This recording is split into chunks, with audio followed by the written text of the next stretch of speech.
Hey everyone, welcome back to our channel. In today's episode, we're going to guide you through the steps on how to reset your Citizens Bank online banking password.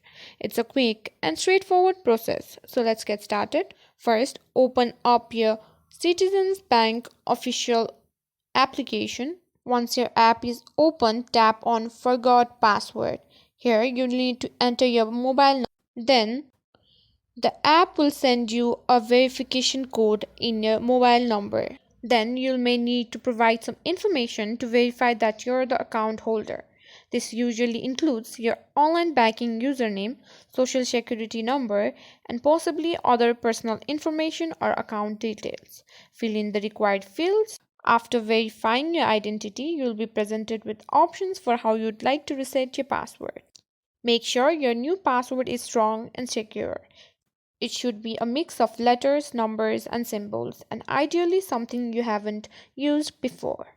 And there you have it, you successfully reset your Citizens Bank online banking password.